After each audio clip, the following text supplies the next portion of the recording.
কলকাতা যত বড় শহরই হোক না কেন, কলকাতা শহরের গল্প কিন্তু হাওড়া ব্রিজ ছাড়া অসম্পূর্ণ। হুগলি নদীর ওপরে তৈরি এই ব্রিজ কলকাতা শহরের সাথে হাওড়াকে জুড়ে রেখেছে। ভাবলে আশ্চর্য হতে হয়, এই এত বড় ব্রিজ বানানোর জন্য নদীর মধ্যবর্তী অঞ্চলে কিন্তু কোনো পিলার বসানো হয়নি। সম্পূর্ণ ব্রিজটি দাঁড়িয়ে আছে মাত্র 2টি পিলারের ওপরে, এবং কোনো নাট বোল্টও ব্যবহার করা হয়নি ব্রিজ তৈরিতে। তবু প্রায় 8 দশক ধরে এই ব্রিজটি দাঁড়িয়ে আছে মোটামুটি কোনো ক্ষয়ক্ষতি ছাড়াই। প্রতিদিন এই ব্রিজের ওপর দিয়ে কম করে 1 লাখ গাড়ি আর 1.5 লাখ মানুষ যাতায়াত করে, যা এই ব্রিজটিকে one of the biggest bridge করে তুলেছে। 1942-43-এ সেকেন্ড ওয়ার্ল্ড ওয়ারের সময় জাপান এয়ারফোর্স অনেক বোমা ফেলে কলকাতার ওপরে। এই ব্রিজটিকে টার্গেট করা হয় তখন।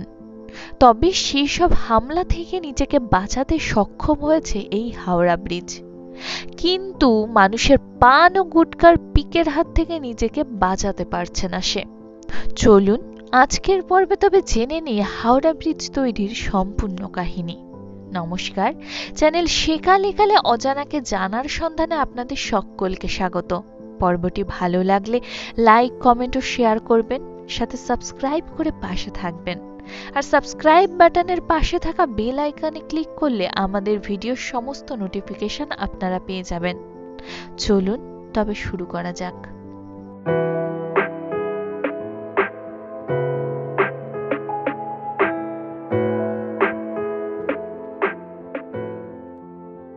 মোটামুটি 19বিংশ শতাব্দীর মাঝামাঝি সময়ের মধ্যে ইংরেজরা সারা ভারতময় নিজেদের আধিপত্য বিস্তারে সক্ষম হয়।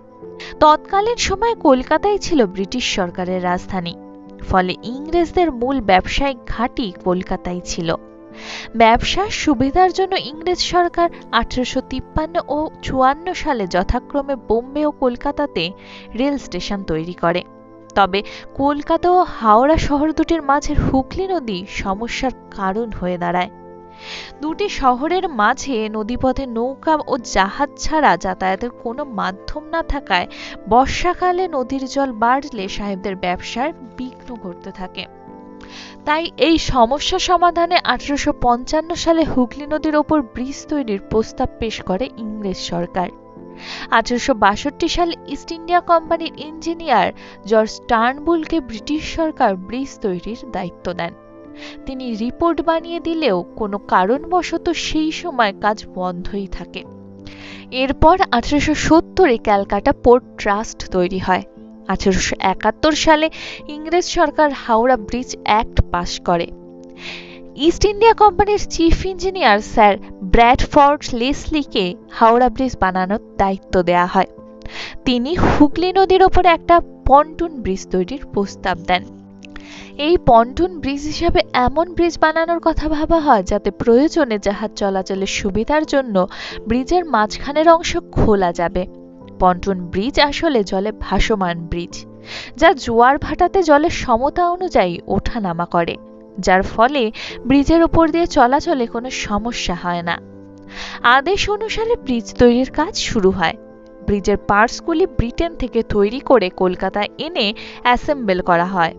এই ব্রিজ তৈরির সময় 1874 সালে কলকাতায় ঘূর্ণিঝড় হয় এবং ব্রিজের অনেক ক্ষয়ক্ষতি হয় তাতে। এই ঘটনার কিছুদিন পর এগেরিয়া স্টিমার্স এই ব্রিজকে ধাক্কা দেয় এবং এর ফলে 3টি পন্টুন জলে ডুবে যায়। এরম নানা বাধা বিপত্তি কাটিয়েও ওই বছরই তৈরি হয় ব্রিজ। 1528 ফুট লম্বা এবং 62 ফুট চওড়া ছিল এই পন্টুন ব্রিজটি। ব্রিজটি তৈরি করতে 3 বছর সময় লেগেছিল, আর লেগেছিল 22 লাখ টাকা। সাধারণ মানুষের জন্য 17 অক্টোবর 1874 সালে খুলে দেয়া হয় ব্রিজটি। তবে সব ঠিক থাকলেও সমস্যা একটা থেকেই গিয়েছিল। জাহাজ চলাচলের সময় ব্রিজ খুলে দেওয়ার ফলে ভীষণ যানজটের সৃষ্টি হতে থাকে, আর ব্রিজের বহন ক্ষমতার থেকে বেশি ব্যবহারের ফলে ক্ষতিগ্রস্ত হতে থাকে ব্রিজ। কিন্তু এ সব কিছু আড়াল করে ব্রিজকে বেশ অনেক বছরই ব্যবহার করে সরকার। তারপর 1905 সালে সরকারের তরফ থেকে ব্রিজের ইন্সপেকশন করানো হলে তাতে ব্রিজের খারাপ অবস্থার কথা সামনে আসে। এরপরে নতুন ব্রিজ তৈরির কথা ভাবতে শুরু করে ব্রিটিশ সরকার। এই লক্ষ্যেই 1906 সালে পোর্ট কমিশন ইস্ট ইন্ডিয়া রেলওয়ের চিফ ইঞ্জিনিয়ার আর.এস. হাইট আর ক্যালকাটা কর্পোরেশনের চিফ ইঞ্জিনিয়ার ডব্লিউ.বি. ম্যাকাবের নেতৃত্বে একটি কমিটি নিয়োগ করে। কমিটির রিপোর্টে মোটামুটি 6 ধরনের ব্রিজ তৈরির প্রস্তাব দেওয়া হয়। তার মধ্যে ফ্লোটিং ব্রিজ বানানোর দিকেই সায় দেয় সরকার এবং তার জন্য টেন্ডারও বার করা হয়। অনেক টেন্ডার ও ডিজাইন জমা পড়লেও শেষ অবধি কোনোটাই হয় না। এর মধ্যে 1911 সালে রাজধানী বদল হয় কলকাতা থেকে দিল্লিতে এবং কলকাতাতেও রাজনৈতিক অচলাবস্থা শুরু হওয়ায় ব্রিজ তৈরির কাজ থেমেই থাকে। তার উপর 1914 থেকে 1800 পর্যন্ত চলতে থাকা ওয়ার্ল্ড ওয়ার 1-এ ব্যস্ত থাকে ইংরেজ সরকার। এতদিন অবধি সেই পুরনো সেতুই ব্যবহার করে আসতে হয় সরকারকে। এরপর 1921 সালে ইংরেজ সরকার কলকাতার মার্টিন অ্যান্ড কো কোম্পানির চিফ আর.এন. মুখার্জিকে ব্রিজ তৈরির দায়িত্ব দেন। তিনি এর আগে ভিক্টোরিয়া মেমোরিয়াল ও বেলুড় মঠ বানিয়েছিলেন, তাই তার উপর পুরো ভরসা ছিল সরকারের। 1922 সালে তিনি প্রথম ক্যান্টিলিভার ব্রিজ তৈরির নকশা দেন সরকারকে তার রিপোর্টের মাধ্যমে।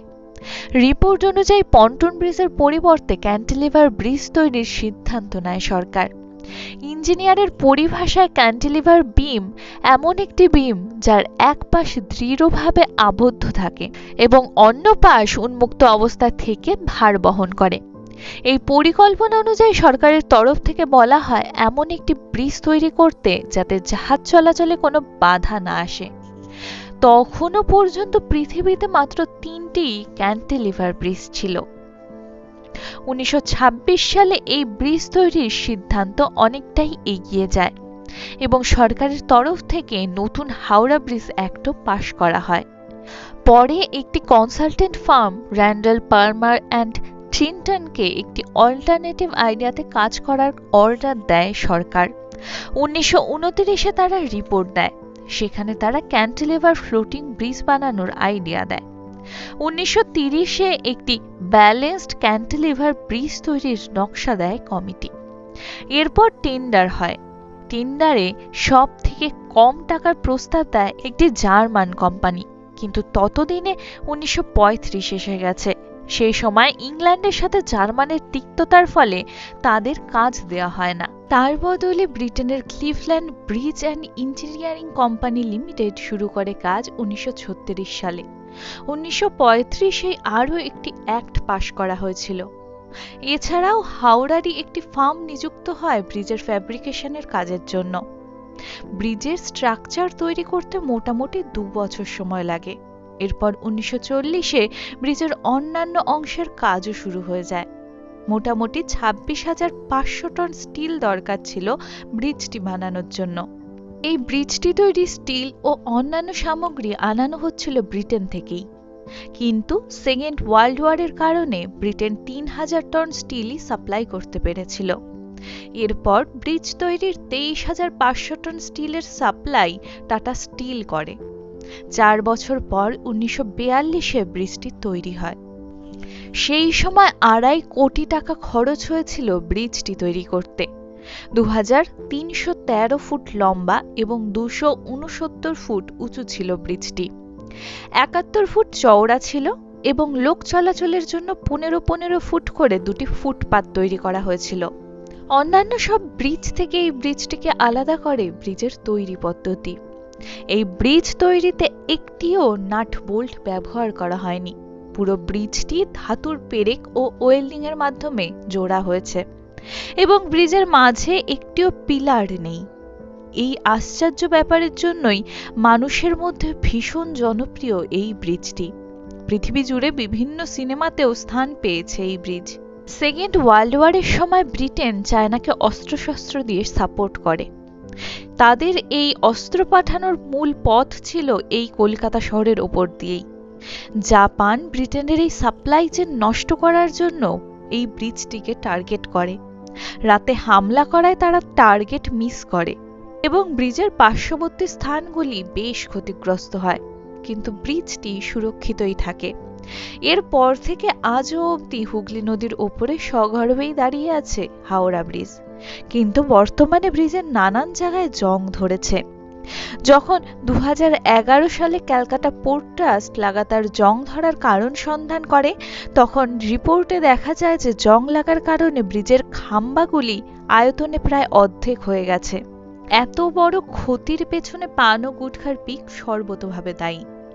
ব্রিজ দিয়ে চলার সময় মানুষ পিক ব্রিজের খাম্বার গোড়ায় ফেলে চলে যায়, ফলে পান থেকে পাওয়া কেমিক্যালের সাথে রিয়াকশন হয় ব্রিজের স্টিলের। এরই ফলে শুরু হয় ক্ষয়। সেন্ট্রাল ফরেন্সিক ল্যাবের ডিরেক্টর চন্দ্রনাথ ভট্টাচার্য বলেন যে থুতুর সাথে পান ও চুন মিশিয়ে স্টিলের ওপর অ্যাসিডের মতো প্রতিক্রিয়া করে।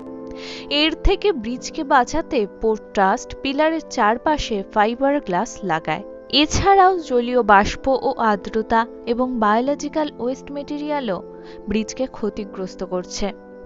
পোর্ট ট্রাস্ট ব্রিজটিকে ঠিক রাখার জন্য নানান ব্যবস্থা গ্রহণ করেছে। মানুষের সচেতনতা ও পোর্ট ট্রাস্টের সক্রিয় ভূমিকা এক হলে এই ব্রিজ আরো অনেক বছর কলকাতার ঐতিহ্য হয়ে থাকতে পারবে। এই ছিল আজকের গল্প। পর্বটি কেমন লাগলো অবশ্যই কমেন্ট করে জানাবেন। ভালো লাগলে লাইক শেয়ার করতে ভুলবেন না, সাথে সাবস্ক্রাইব করে পাশে থাকবেন। সবাই খুব ভালো থাকবেন। আবার ফিরে আসবো অন্য কোনো গল্প নিয়ে। আজ তবে আসি, ধন্যবাদ।